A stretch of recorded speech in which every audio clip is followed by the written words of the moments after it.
اس کو کہتے ہیں اللہ کی قدرت. ان اللہ علی کل، میں جو چاہوں گا وہ ہوگا. آپ جو چاہو گے، آپ چھوٹے مائک پر بیان کرو گے، ہم بڑے میں کروائیں گے، اور اس کی شکل کیا ہوگی تم کو پتہ بھی نہیں. اللہ نحمدہ و نصلی علی رسولہ الکریم، اما بعد فاعوذ باللہ من الشیطان الرجیم. بسم اللہ الرحمن الرحیم. تبت یدا ابی لہب وتب ما اغنى عنه ماله وما كسب سيصلى نارا ذات لهب وامرأته حمالة الحطب في جيدها حبل من مسد. صدق اللہ العظیم. یہ ایک ایسی چھوٹی اور مشہور سورت ہے جو ہم میں سے ہر ایک کو یاد ہے. اس سورت میں اللہ نے کیا بیان کیا؟ اس سورت کے مضمون کا عنوان ہے گستاخ رسول کی سزا. اب گستاخ رسول کی سزا کسی مولوی صاحب نے بیان نہیں کیا، بلکہ گستاخ رسول کی سزا کس نے بیان کی؟ اللہ نے بیان کی ہے. اس سے اندازہ ہوا جو بھی نبی کی گستاخی کرے گا وہ سزا کا مستحق ہوگا. دنیا کی حکومت سزا دے یا نہ دے، اللہ اس کو سزا دے گا. دنیا کی طاقت اس کو سزا دے پائے یا نہ پائے، مگر احکم الحاکمین والی طاقت اسے سزا ضرور دے گی. اور یاد رہے جو بھی گستاخ رسول ہوا وہ اللہ کی پکڑ سے کبھی بچ نہ سکا، وہ ضرور اللہ کی پکڑ میں آیا ہے. اگر کسی کے متعلق ہم اور آپ یہ سنیں یا دیکھیں یا گمان کیے کہ انہیں تو سزا نہیں ملی، لیکن ہم نے ان کے دل و دماغ کو ٹٹول کر نہیں دیکھا کہ اللہ نے ان کو کیسی سزا عطا فرمائی ہے. تو کبھی ایسا ہوتا ہے، کہتے ہیں نا اللہ کی لاٹھی میں آواز نہیں ہوتی. اللہ لاٹھی اتنی زور سے مارتا ہے، مار کھانے والا سمجھتا ہے کہ مجھے کتنی مار لگی ہے، مگر دیکھنے والے کو بالکل محسوس نہیں ہوتا ہے کہ کسی کے اوپر مار پڑی ہے. تو آئے دن پوری دنیا میں اس طرح کے واقعات پیش آتے رہتے ہیں. سب سے بڑی تعجب کی بات تو یہ ہے کہ ہمارے نبی کے گزرے ہوئے کتنے سال ہو گئے؟ 1450 سال پورے ہونے کو جا رہے ہیں. 1450 سال. ابھی موجودہ دنیا میں کائنات کے کسی انسان نے نبی کو دیکھا ہے؟ پھر آپ کو اتنی تکلیف کیوں ہے؟ موجودہ دور کے کائنات کے موجودہ انسان نے کیا نبی صلی اللہ علیہ وسلم کی رفاقت کبھی ساتھی بنا ہے؟ اٹھا بیٹھا ہے، چلا پھرا ہے، سفر کیا ہے، بات چیت کیا ہے؟ کچھ نہیں. تو وہ گمان میں بھی نہیں. مگر اتنی تکلیف پھر بھی کیوں ہے کہ نہیں سوال. میرا دادا گزر گیا، آپ کا پڑ دادا گزر گیا، لکڑ دادا گزر گیا، پکڑ دادا گزر گیا، سکڑ دادا گزر گیا. کسی کو ان کی تاریخ اور ڈیٹ معلوم ہے؟ اب ہم 4 دادوں کے نام اور اس کی حالات زندگی جمع نہیں کر پا رہے ہیں، اور یہاں 1450 سال ہو گئے نبی کے گزرنے کے، زبردستی اپنے زبان پر ان کو لا رہے ہیں. اپنے پڑدادا، لکڑ دادا، پکڑ دادا کو کیوں نہیں لاتے اپنی زبان پر کہ وہ کیسے تھے؟ کبھی ان کا تذکرہ تک نہیں ہے تمہاری زبانوں پر کہ ان کی زندگی کیسی تھی، وہ کیسے رہتے تھے، کون سی سواری پہ چلتے تھے، کیا کھاتے تھے، کون سے جھونپڑے میں رہتے تھے. کبھی اپنے دادا پردادا کی تاریخ تو اسٹیج سے بیان نہیں کرتے. اور ایک کائنات کا حسین انسان جس کی زندگی اتنی صاف ستھری اور کلیئر ہے، اس کے متعلق 1400 سال بعد کے لوگ کہتے ہیں کہ وہ غلط تھے، وہ ایسے تھے، وہ ویسے تھے. اس سے اندازہ کیا ہوتا ہے کہ جو اتنی پاکیزہ زندگی پر اس طرح کی چیزیں تلاش کرے وہ خود غلط ہوتا ہے. یہ تو ہو گیا ایک موجودہ دور کا ایک پس منظر، مگر یاد رہے بزرگوں، گستاخ رسول یہ کوئی 2024 2023 22 20 والے زمانے کی بات نہیں ہے۔ گستاخ رسول نبی کے زمانے میں بھی موجود تھے، مگر زمانہ نبوت میں جس نے بھی، حیات نبوت میں جس نے بھی گستاخی کی، اس کا جواب کس نے دیا ہے؟ اللہ نے جواب دیا ہے، اور وہ جواب قرآن بن گیا ہے۔ مشہور سورت ہے تبت یدا ابی لہب، یہ کس موقع پر نازل ہوئی؟ نبی صلی اللہ علیہ وسلم نے نبوت کا اعلان کیا بالکل ابتدائی زمانے میں۔ کتنا ابتدائی زمانہ کہ نبی جی آپ اپنے خاندان کے لوگوں کو جمع کیجئے، اور جمع کر کے آپ یہ میسج دیجئے، پیغام دیجئے کہ میں اللہ کا نبی ہوں۔ کوہ صفا پہ کھڑے ہو کر نبی نے اعلان کیا، تمام قبائل کے لوگوں کا نام لے کر کے اعلان کیا کہ اے فلاں قبیلے کے لوگوں، اے فلاں قبیلے کے لوگوں، اے فلاں قبیلے کے لوگوں، اعلان کیا۔ سب دھڑادر جمع ہوئے۔ کیوں جمع ہوئے؟ آج کے زمانے کے حساب سے اس کی مثال یہ ہے کہ اگر اذان کے وقت کے علاوہ اگر مائک چالو کرے تو سب کوئی کان کھڑا کر لیتے ہیں کہ اعلان کیا ہو رہا ہے۔ اگر 9 بجے 10 بجے دن کو اگر مائک چالو ہو اور بولے ایک ضروری اعلان سماعت فرمائیں، تو کس طرح اپنے کھڑکی میں کان لگا کر سنتے ہیں۔ اس زمانے کا ماحول تھا کہ اگر کسی بلند جگہ پر کھڑے ہو کر آواز لگاویں تو فوراً صاحب سب کان کھڑے کر لیتے تھے کہ کوئی خاص بات کا اعلان ہو رہا ہے۔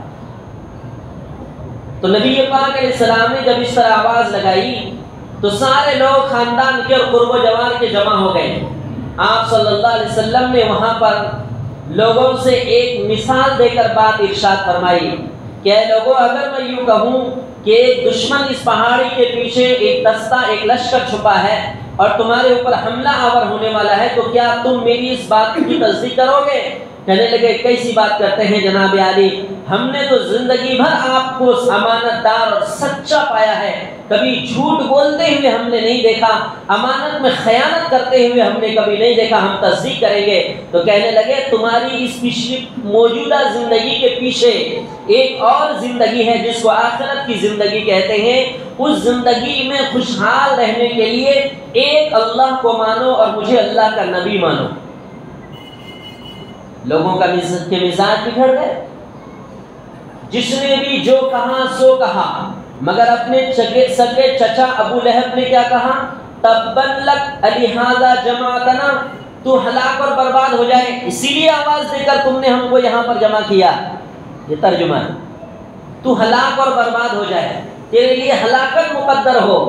کس کو کہہ رہے ہیں؟ نبی کو۔ کہاں کہہ رہے ہیں؟ زبان نبوت پر کہہ رہے ہیں، اور کہاں کہہ رہے ہیں؟ بڑے مجمع میں کہہ رہے ہیں تبلک الہذا جمعتنا، تیرے لیے ہلاکت اور بربادی ہو، کیا تم نے اس لیے ہمیں جمع کیا ہے؟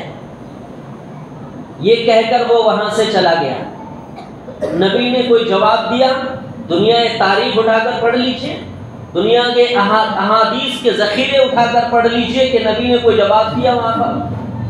مگر رب کائنات سب کچھ دیکھ رہے ہیں کہ اس نبی کا بھیجنے والا کون؟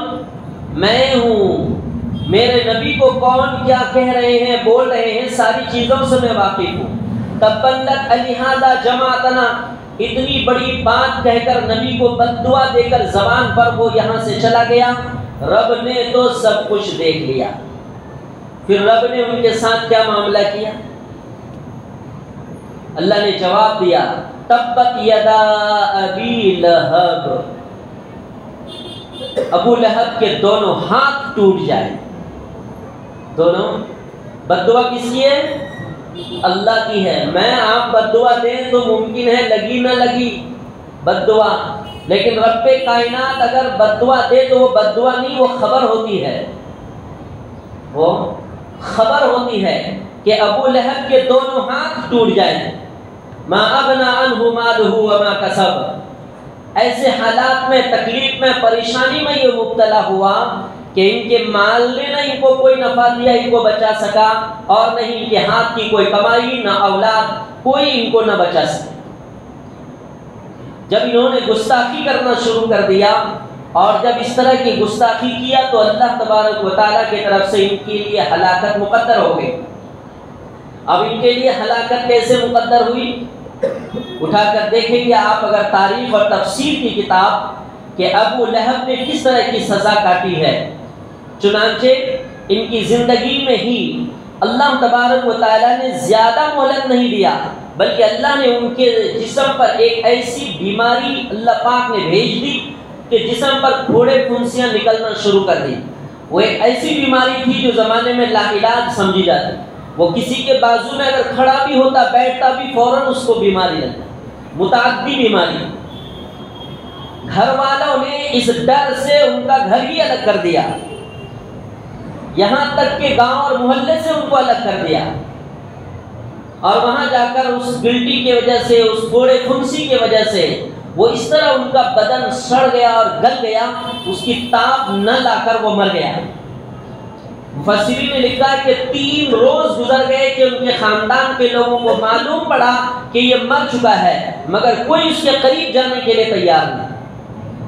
لکھا ہے روایات میں کہ حبشی غلاموں کو مزدوری پر طے کیا باضابطہ، مزدوری پر طے کر کے لکڑیوں کے ذریعے سے گڑھا کھودا، لکڑیوں کے ذریعے سے ٹھوکر مار کر گھسیٹ کر اس کو گڑھے میں گرا کر اس کو دفن کیا۔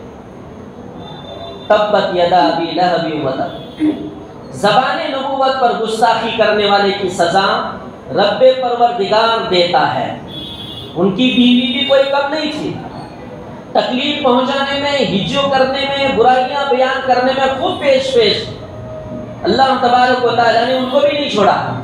وَامْرَأَتُهُ حَمَّالَةَ الْحَطَبِ فِي جِيدِهَا حَبْلٌ مِّن مَّسَدٍ۔ کیا مطلب ہے اس کا؟ جنگل میں گئی تھی لکڑی کاٹنے کے لیے، لکڑی جمع کرنے کے لیے، لکڑی جمع کر کے انہوں نے اپنی گٹھری اپنے سر کے اوپر رکھ لی اور اس کی رسی لٹک رہی تھی، جو ہی گٹھری پیچھے گری، رسی گلے سے لپٹی اور اسی گٹھری کے ساتھ اس کی موت باقی ہو گئی۔ حمالۃ الحطب، لکڑیاں اٹھا کر لے جانے والی بیوی، وامرأتہ، اور اس کی بیوی بھی ہلاک ہوئی، حمالۃ الحطب، جو لکڑی کی گٹھری اٹھا کر لے جا رہی تھی، فی جیدہا حبل من مسد، وہ بٹی ہوئی رسی اس کے گلے میں لپٹی اور مر گئی۔ تو گستاخ رسول کی سزا رب پروردگار خود دیتا ہے۔ ایک دوسری روایت ہے کہ ابو لہب کا بیٹا یہ بھی کوئی کم نہیں تھا گستاخی کرنے میں۔ ایک مرتبہ ملک شام کا سفر کرنے کا ارادہ کیا باپ کے ساتھ، مگر مذاق اڑانے کی عادت پڑ گئی تھی۔ انہوں نے کہا جا رہے ہیں سفر میں تو تھوڑا مذاق اڑا کے چلا جاؤں۔ تو انہوں نے اپنے باپ سے کہا کہ دیکھو ٹھیک ہے آپ کے ساتھ تو سفر کریں گے، میں ذرا جا رہا ہوں محمد صلی اللہ علیہ وسلم کے پاس، اور میں ذرا ان کا کچھ بول کے آتا ہوں ان کی زبان پر۔ تو کچھ لوگ ایسے ہوتے بغیر بول کے ان کو چین آتا نہیں ہے، اور آج کے زمانے میں مشہور ہونے کے لیے ان کو کوئی پہچانتا نہیں، گلی کا بیچارہ ایسا گمنام انسان ہے کوئی پہچانتا نہیں ہے، تو مشہور ہونے کے لیے اس طرح کی کچھ باتیں چھیڑ دیتا ہے، چھوڑ دیتا ہے، پھر نیٹ پر، میڈیم پر، پیپر پہ آنے لگتا ہے۔ میاں کیا کرو گے ایسی شہرت سے جس شہرت سے تم کو دنیا میں بھی سزا ملے گی اور آخرت میں بھی ملے گی۔ تو ایسے ان کو چین نہیں آیا، حضور پاک علیہ السلام کے سامنے گیا اور جا کر انہوں نے اللہ کی شان میں بھی گستاخی کی اور نبی صلی اللہ علیہ وسلم کی شان میں بھی گستاخی کی، مگر نبی نے جواب دے دیا، نبی نے ان کو جواب دے دیا۔ وہ جا کر اللہ کی شان میں گستاخی کی، اللہ کو برا بھلا کہا کہ آپ جس رب کو مانتے ہیں وہ ایسے ہیں، آپ جس رب کی دعوت چلاتے ہیں وہ تو ایسے ہیں ویسے ہیں۔ تو نبی پاک علیہ السلام نے ان کے لیے ایک بات جواباً یہ کہی ہے، اللہم سلط علیہم کلبا من کلابک، اے اللہ ان کے اوپر آپ کے مخلوق کتوں میں سے کسی کتے کو مسلط کر دے۔ کس نے کہا؟ نبی نے کہا کہ اللہ آپ کی مخلوق جو کتا ہے، اللہم سلط علیہ کلبا من کلابک، آپ کے کتوں میں سے کسی ایک کتے کو آپ ان کے اوپر مسلط کر دیں، مگر وہ باز نہیں آیا۔ پھر اس کے بعد انہوں نے نبی صلی اللہ علیہ وسلم کی شان میں گستاخی کی۔ جب نبی پاک علیہ السلام کی شان میں گستاخی کی تو آپ صلی اللہ علیہ وسلم نے اس پر بھی وہی جواب دیا، اللہم سلط علیہ کلبا من کلابک، اے اللہ ان کے اوپر آپ کے کتوں میں سے کتے کو مسلط کر دے۔ مگر وہ اپنے دل کی بھڑاس نکال کر وہاں سے چلا، اپنے ابا کے پاس گیا، کہنے لگا بیٹا چلو چلتے ہیں، کہنے لگا ابا میں تو بہت کچھ بول کے آیا۔ لیکن سامنے والا رد عمل کیا ہوتا ہے؟ جب جنون طاری ہوتا ہے نا تو سامنے والے کی باتوں کا اثر نہیں ہوتا ہے، ان کو نہیں معلوم کہ میں نے جس کو 2 تھپڑ لگایا ہے انہوں نے دل سے کون سی آواز عرش پر بھیج دی ہے، اس کو پتہ نہیں رہتا ہے۔ تو ظلم کرنے والا نشے میں رہتا ہے، طاقت کے نشے میں، مجمع کے نشے میں، حکومت کے نشے میں، کرسی کے نشے میں، ہتھیار کے نشے میں۔ ان کو نہیں پتا کہ جس سامنے والا جس مظلوم کے اوپر میں ظلم ڈال رہا ہوں اس کا تعلق ڈائریکٹ اللہ کے عرش سے ہو جاتا ہے۔ ان کو یہ بات نہیں سمجھ میں آئی کہ نبی نے مجھے جو جواب دیا ہے اس جواب کا اثر کیا ہوگا۔ ابا نے کہا ٹھیک ہے بیٹا تم تو سب کچھ بول کے آئے، تو انہوں نے کچھ جواب بھی دیا کہ نہیں تم کو؟ کہنے لگا ابا انہوں نے یہ جواب دیا، اللہم سلط علیہم کلبا من کلابک، کہ اللہ اپنے کتوں میں سے کسی کتے کو ان کے اوپر مسلط کر دے۔ باپ کہنے لگا کام تمام ہو گیا بیٹا تیرا۔ آج تک ہم نے ان کو اپنی بات میں فیل نہیں دیکھا ہے، زندگی بیت گئی مکہ کی سرزمین پر، کبھی میں نے ان کو فیل ہوتے ہوئے نہیں دیکھا۔ انہوں نے کہا ہے نا کوئی نہ کوئی آفت تمہارے اوپر ضرور آئے گی اور بیٹا تم کو سہنا پڑے گا۔ ابا بیٹا سینہ تان کر کہنے لگا جی مجھے کچھ نہیں ہونے والا ہے، کون میرا کیا اکھاڑ لے گا، کہتے نا کون میرا ایک بال نہیں اکھاڑ سکتا ہے، مجھے کوئی چھو تک نہیں سکتا۔ باپ کے ساتھ سفر میں چلا گیا، ایک قافلہ تھا، اس زمانے میں قافلے کے ساتھ ہی سفر ہوتا تھا، ملک شام چلے نکلے، ایک جگہ رات ہوئی پڑاؤ ڈال دیا، جگہ پہ پڑاؤ ڈال دیا، تو اب سونے کی ترتیب بنا رہے ہیں۔ اب چونکہ باپ کے دل میں بات لگی ہوئی ہے، سلط علیہم کلبا من کلابک، کہ رب اپنے کتوں میں سے کسی ایک کتے کو ان کے اوپر مسلط فرما دے۔ باپ کے دل میں خوف تھا کہ میرے بیٹے کے اوپر کس وقت کس طرح کا حملہ ہو جائے میں سوچ نہیں سکتا۔ لوگوں کی ترتیب بنائی، ایک بڑی تخت بنائی، اونچی تخت بنا کر اس تخت کے اوپر اپنے بیٹے کو سلایا اور لوگوں سے یوں کہا تم لوگ اس کے چاروں طرف بستر لگاؤ۔ سب کوئی اس کے چاروں طرف بستر لگائے اور بولے کہ دیکھو یہ میرا نور نظر، میرا لخت جگر ہے، تم کو معلوم ہے کہ میں ایک کمزور اور بوڑھا آدمی ہوں، میرا پورا سہارا میرے بچے کے اوپر ہے۔ خدا را تم لوگ خدا کو مانتے تھے مشرک، اللہ کے ساتھ اور شریک مانتے تھے۔ کہنے لگے بھائی میں واسطہ دے کر کہتا ہوں اپنے بڑھاپے کا کہ میرے اس بچے کی حفاظت کرنا، سونا کم رات کو دھیان زیادہ رکھنا، مگر وہی ہوگا جو منظور خدا ہوگا۔ آپ بڑے مائک پر بیان نہیں کریں گے، چھوٹے پہ کریں گے، ہم بڑے مائک پہ آج بیان کروا کے دکھائیں گے۔ وہی ہوگا جو منظور خدا ہوگا۔ رات کو سوئے، عجیب تقدیر کے سب کی آنکھ لگ گئی، سب سوئے، تخت والا بھی سو رہا ہے، اوپر والا بھی سو رہا ہے، نیچے والے بھی، سب کوئی سو رہے ہیں۔ رات کو ایک دھاڑتا ہوا ایک شیر آیا، خون خار شیر، لکھا ہے کتابوں میں، وہ خون خار شیر ہر ایک کو سونگ رہا ہے، اس کو سونگ رہا ہے، اس کو چھوڑ رہا ہے، اس کو سونگ رہا ہے، اس کو چھوڑ رہا ہے، اس کو سونگ رہا ہے، اس کو چھوڑ رہا ہے۔ جتنے نیچے سوئے تھے سب کو سونگا، باپ کو بھی سونگا، سب کو چھوڑ دیا، چھلانگ لگایا تخت کے اوپر، جو ہی تخت کے اوپر چھلانگ لگایا دھاڑ سے پورے کو چیر پھاڑ کے رکھ دیا۔ اندازہ یہ ہوتا ہے گستاخ رسول کے جسم میں عجیب بدبو ہوتی ہے۔ شیر نے اس بو سے پہچان لیا، نیچے والے جنہوں نے گستاخی نہیں کی تھی ان کے جسم پر وہ بدبو نہیں تھی، جو گستاخ ہوتا ہے اس کے جسم پر بدبو طاری ہوتی ہے۔ ایک شیر کو بھی بے زبان جانور جو انسان کی طرح نہیں بولتا ہے اسے بھی پتا چل جاتا ہے کہ گستاخ رسول کے جسم کی بدبو کیسی ہوتی ہے۔ بیٹا بھی وہاں پر کیا ہو گیا؟ ہلاک ہوا۔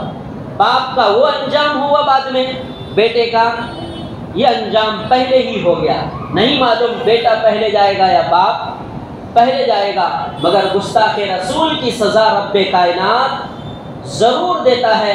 اسی زمانے میں نبی حیات سے ہیں، جس نے بھی گستاخی کی ہے اللہ تبارک و تعالیٰ نے اسے کڑی سزا دی ہے۔ اب آپ دیکھیے آگے قرآن کریم میں اگر آپ پڑھیں گے، الحمدللہ درس قرآن ہوتا ہے تو گاہے بگاہے باتیں آتی رہتی ہیں ایک طرف سے۔ جو لوگ مستقل بیٹھتے ہیں فجر کی نماز کے بعد، انہیں محسوس ہوتا ہے کہ اللہ پاک نے کیا کیا بیان کیا ہے قرآن میں۔ قرآن کریم میں کئی قسم کی گستاخیاں نقل کی گئی۔ ایک جگہ اللہ تبارک و تعالیٰ نے سورہ قلم میں گستاخی نقل کی، وَإِن يَكَادُ الَّذِينَ كَفَرُوا لَيُزْلِقُونَكَ بِأَبْصَارِهِمْ لَمَّا سَمِعُوا الذِّكْرَ وَيَقُولُونَ إِنَّهُ لَمَجْنُونٌ۔ نبی جی جب آپ چلتے ہیں نا تو لوگ آپ کو آنکھ مارتے ہیں۔ آنکھ مارنے کا مطلب کیا ہے؟ دشمنی میں، حسد میں کوئی کسی کو یوں کہتا نا، ایسے اشارے کرتے ہیں، آئے برو سے اشارہ کرتا ہے آنکھ سے کہ دیکھو دیکھو وہ جا رہا ہے، دیکھو دیکھو، ایسے نبی کا مذاق اڑاتے تھے آنکھیں مار مار کے۔ اور پھر کیا کہتے تھے؟ انک لمجنون، زبان پر آ کر یوں کہتے تھے یہ تو پاگل ہے۔ مجنون کس کو کہتے ہیں؟ پاگل کو ہی تو مجنون کہتے ہیں۔ انک لمجنون، بے شک آپ کے پاگل ہونے میں کوئی شک نہیں ہے۔ انک یہ عربی کا لفظ ہے، ان منا بے شک، کوئی شک نہیں ہے آپ کے پاگل ہونے میں۔ تو اللہ تبارک و تعالیٰ نے جواب دیا ہے، نون والقلم وما یسطرون، نبی جی میں قلم کی قسم کھاتا ہوں، قلموں سے لکھنے والے لائنوں اور سطروں کی قسم کھاتا ہوں، ما انت بنعمت ربک بمجنون، کہ اے میرے نبی آپ کے رب کے فضل سے آپ مجنون نہیں ہیں۔ ان کے مجنون کہہ دینے سے آپ مجنون ہو جائیں گے؟ ان کی بدزبانی سے کیا آپ کی شان میں کوئی کمی آ جائے گی؟ ان کے گستاخی کرنے سے آپ کے رسالت پر کوئی دھبا آئے گا؟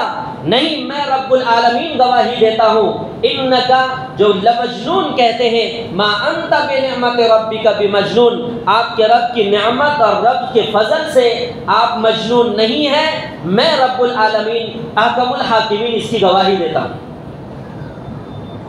تو اللہ نے اس کی گواہی۔ ایک جگہ لوگوں نے نبی پاک علیہ الصلوۃ والسلام کو شاعر کہا، ایک جگہ لوگوں نے کاہن کہا۔ شاعر کس کو کہتے ہیں؟ آج کے حساب سے شاعر کا ترجمہ ہے گویہ، ورنہ شاعر تو آج کے زمانے میں معزز لفظ ہے۔ بھائی کوئی مشاعرے میں فلاں فلاں شاعر آ رہے ہیں، کون کون شاعر آ رہے ہیں مشہور و معروف۔ تو شاعر آج ایک محترم لفظ ہے، اس زمانے میں شاعر گویوں کو کہتے تھے۔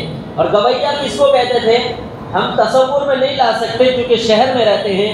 گاؤں دیہات میں آج بھی اس کے کچھ منظر موجود ہے۔ جو لوگ جانور چرانے کے لیے کھیت کی طرف جاتے ہیں، جن کا وہی کام ہے دن رات جانور چرانا، کھیت میں رہنا، وہ ایک بانسری ساتھ میں لے کے جاتے ہیں، بانسی بجاتے رہتے ہیں۔ تو اس زمانے میں ایسے ہوتا تھا۔ جو اس طرح بیکار قسم کے لوگ ہوتے تھے نا، جسے آج کے زمانے میں کہتے ہیں آوارہ قسم کے لوگ، تو وہ ایک بانسری لے کر پہاڑی کے اوپر جا کر بیٹھ جاتے تھے اور وہ بانسری بجاتے رہتے تھے، جس کو کہتے تھے گویے۔ تو نبی صلی اللہ علیہ وسلم کو گویے کیوں کہتے تھے؟ آپ قرآن جب پڑھتے تھے تو زبان نبوت سے قرآن کتنا خوبصورت نکلے گا، تو خوبصورت دکھنے کے بجائے ان کی نظر خراب ہو گئی۔ کالا چشمہ لگائیں گے تو لال دکھے گا یا وائٹ؟ کالا ہی دکھے گا۔ تو نبی قرآن پڑھ رہے ہیں تو ان کو گویے سمجھ میں آ رہے تھے۔ اسی طرح نبی صلی اللہ علیہ وسلم کو لوگ کاہن کہنے لگے۔ کاہن کس کو کہتے ہیں؟ کاہن کہتے ہیں آج کے حساب سے بابا گیری کو۔ بابا کس کو کہتے ہیں؟ آپ کو اگر کوئی تکلیف ہے تو کسی عامل کے پاس چلے جائیے، آپ کو اگر 3 تکلیف ہے نا تو 10 تکلیفیں اور بتائے گا وہ۔ آپ کے گھر میں 40 خبیث ہیں، آپ کے گھر میں 80 بھوت ہیں، آپ کے گھر پر اس نے فلاں نے جادو کر دیا ہے، آپ کے گھر پر آپ کے پڑوسی والوں نے روزی میں بندش لگا دی ہے، وہ ساری چیزیں آپ بتائے گا۔ اتنا بڑا غیب کا علم جاننا ہے۔ پھر کیا کہتا ہے؟ یہ تعویذ لے جاؤ، یہ گنڈا لے کے جاؤ، اور یہ دبان لاؤ، یہ فلاں لاؤ، یہ فلاں لاؤ، اور پھر سب ساری چیزیں لا کر کے مندر بنا کے رکھ دیتا ہے ان کے گھر کو۔ کیا کرتا ہے؟ اب وہ بیچارہ جب 2 چیزوں کا بیمار تھا، اب وہ 10 چیزوں کا بیمار ہو گیا۔ تو حضور صلی اللہ علیہ وسلم کو لوگ کاہن کیوں کہتے تھے؟ حضور صلی اللہ علیہ وسلم کو کہتے ہیں نا جیسی عینک ویسے دکھائی دے. آپ صلی اللہ علیہ وسلم کو کاہن اس لیے کہتے تھے کہ آپ غیب کی خبر دیتے تھے، اور غیب کی خبر نبی جی اپنے اعتبار سے نہیں دیتے تھے، بلکہ کیوں دیتے تھے؟ اللہ کی طرف سے آپ کو خبر ملتی تھی ایڈوانس، پھر آپ صلی اللہ علیہ وسلم وہ خبر اپنی امت کو دیتے تھے. قرآن میں اللہ تبارک و تعالیٰ نے صاف فرمایا کہ میرے نبی اپنی طرف سے کچھ نہیں بولتے ہیں. وَمَا يَنطِقُ عَنِ الْهَوَىٰ إِنْ هُوَ إِلَّا وَحْيٌ يُوحَىٰ. میرے نبی اپنی طرف سے کچھ بات نہیں کرتے ہیں، بلکہ جو اوپر سے وحی کی جاتی ہے تب میرے نبی کوئی بات کرتے ہیں. تو یہاں تو مسئلہ نبی کے ساتھ، رب کے ساتھ کانٹیکٹ کا مسئلہ ہے. رب بتاتے ہیں تب نبی بتاتے ہیں. اور کاہن کس کو کہتے ہیں؟ جو کل سے ساری چیزیں بتا دیتے ہیں پیچھے کی. اب نبی جو خبر غیب کی بتاتے تھے تو لوگ یوں سمجھتے تھے کہ یہ کاہن ہے، یعنی یہ بابا ہے. تو نبی کو لوگوں نے شاعر کہا، نبی کو لوگوں نے کاہن کہا. تو اللہ تبارک و تعالیٰ نے قرآن کریم میں اس کا جواب دیا ہے. اللہ فرماتا ہے فَلَا أُقْسِمُ بِمَا تُبْصِرُونَ وَمَا لَا تُبْصِرُونَ. اے کائنات کے انسانوں، تم دنیا میں جتنی چیزیں دیکھتے ہو ان تمام چیزوں کی قسم. ہم کیا کیا دیکھ پاتے ہیں؟ آسمان دیکھتے ہیں اس کی قسم، زمین دیکھتے ہیں اس کی قسم، چاند سورج دیکھتے ہیں اس کی قسم، دریا سمندر دیکھتے ہیں اس کی قسم، کائنات میں ایک ایک جھاڑ درخت دن کا بھی دیکھتے ہیں، ان ساری چیزوں کی قسم. فلا اقسم بما تبصرون وما لا تبصرون. میں قسم کھاتا ہوں ان چیزوں کی جو تم دیکھتے ہو اور ان تمام چیزوں کی جس کو تم نہیں دیکھتے ہو. یہ قسم کھا کر اللہ تعالیٰ نے فرمایا انہ لقول رسول کریم. میرے نبی جو بات کرتے ہیں یہ ایک معزز کلام ہے، کوئی شاعرانہ کلام نہیں ہے، کوئی گویے کے کلام نہیں ہے. وما ہوا بقول شاعر، کسی شاعر کا کلام نہیں ہے، بلکہ قلیلا ما تؤمنون، تو بہت کم ایمان رکھتے ہو. ولا بقول کاہن، اور کسی کاہن کا بھی کلام نہیں ہے. قلیلا ما تذکرون، تم نصیحت کم حاصل کرتے، تم نصیحت. تو اللہ نے صاف صاف جواب دیا وما هو بقول شاعر قلیلا ما تؤمنون ولا بقول کاہن قلیلا ما تذکرون. نہ کسی شاعر کا کلام ہے نہ کسی کاہن کا کلام ہے، بلکہ کیا ہے یہ ایک مکرم کلام ہے اللہ کی طرف سے. تو نبی کی شان میں اس زمانے میں بھی گستاخی ہوئی ہے، تو کسی کو اللہ نے سزا دے کر جواب دیا ہے اور کسی کو اللہ پاک نے زبان سے یعنی قرآن کی آیت بنا کر اللہ پاک نے جواب دیا ہے. جواب تو اللہ نے یہاں پر دے دیا، لیکن جب جواب دیا گیا اور اللہ نے پکڑ لیا کہ یہ گستاخ ہے تو یہ آخرت میں بچ جائے گا؟ کسی بھی صورت میں وہ بچ نہیں سکتا ہے. ایک اور آگے واقعہ ہے کہ گستاخ رسول پر کیا کچھ نہیں ہوتا ہے. قرآن کریم میں اللہ تعالیٰ نے فرمایا جو گستاخی کرتا ہے وہ ایک باپ کا بیٹا نہیں ہوتا ہے. یہ قرآن کہتا ہے گستاخی وہی کرے گا جو کئی لوگوں کا بیٹا ہوگا، جس کی ماں صحیح نہ ہوگی وہی گستاخی کرے گا. کون کہتا ہے؟ قرآن کہتا ہے. اب ہم دیکھتے جائیں زمانے میں، ہر سال دیکھتے جائیں، جو کچھ جو بولتا ہے ہم ایمان رکھتے ہیں قرآن پر، یہ بولنے والا صحیح انسان نہیں ہے. ان کو پتہ ہو نہ ہو لیکن رب کو تو پتہ ہے، بولے گا وہی جو صحیح نہیں ہوگا، جو صحیح ہوگا وہ کبھی نہیں بولے گا. یہ قرآن کریم میں اللہ نے بیان کیا ہے. اللہ تبارک و تعالیٰ فرماتا ہے وَلَا تُطِعْ كُلَّ حَلَّافٍ مَّهِينٍ حَمَّازٍ مَّشَّاءٍ بِنَمِيمٍ. اللہ تبارک و تعالیٰ فرماتا ہے مَنَّاعٍ لِلْخَيْرِ مُعْتَدٍ أَثِيمٍ.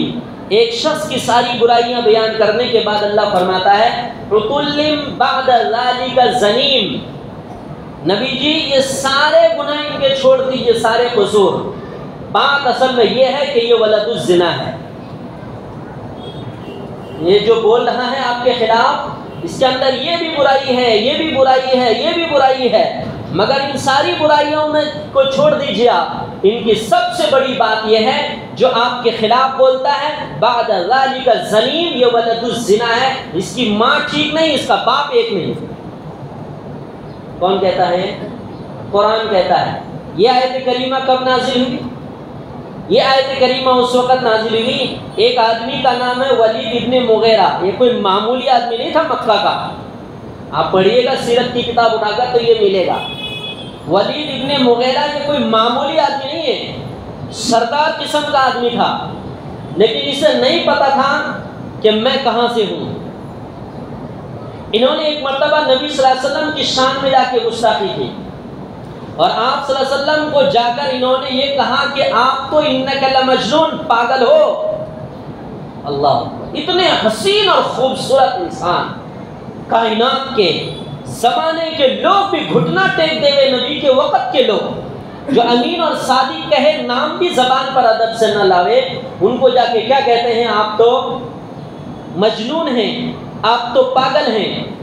تو اللہ تبارک و تعالیٰ نے اس کے جواب میں 10 عیب ان کے بیان کیے ہیں۔ کتنے؟ 10 عیوب اللہ نے ان کے بیان کیے ہیں، 10۔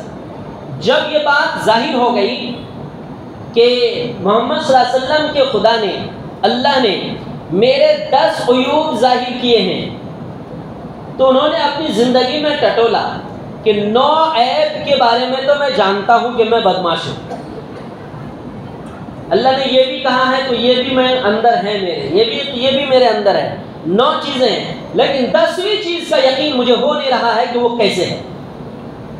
وہ 10واں عیب یہ ہے کہ یہ ولد الزنا ہے، یہ ایک باپ کا نہیں ہے۔ یہ وہ حیران تھا اس بات پر کہ 9 قسم کی غلطیاں میری زندگی میں ہے، وہ مجھے پتا ہے، لیکن میں ایک باپ کا نہیں ہوں، یہ میں کس سے پوچھوں؟ اب یہ کون بتا پائے گا؟ صرف ماں بتا پائے گا، اور کوئی بتا پائے گا؟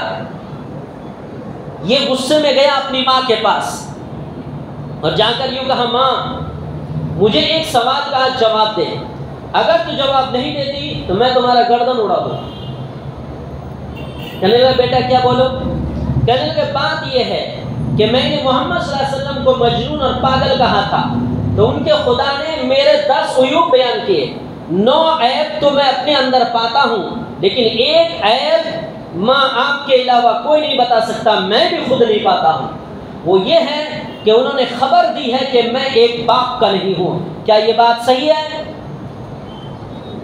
کہنے لگے بیٹا کس نے کہا؟ کہنے لگے محمد کہتے ہیں صلی اللہ علیہ وسلم۔ کہنے لگے بیٹا اگر انہوں نے کہی ہے یہ بات تو وہ کبھی فیل نہیں ہوا ہے، اور وہ خود بات نہیں کرتے، وہ کس غیبی طاقت سے بات کرتے۔ بیٹا حقیقت یہ ہے کہ تمہارا باپ نامرد تھا، باپ کی پراپرٹی بہت تھی، دولت بہت تھی، اولاد کوئی نہیں، تو میں نے سوچا کہ باپ کے مرنے کے بعد اس دولت کا کیا ہوگا، تو ایک چرواہے سے میں نے رابطہ کیا اور اس سے میں نے غلط کام کیا جس سے تو پیدا ہوا ہے۔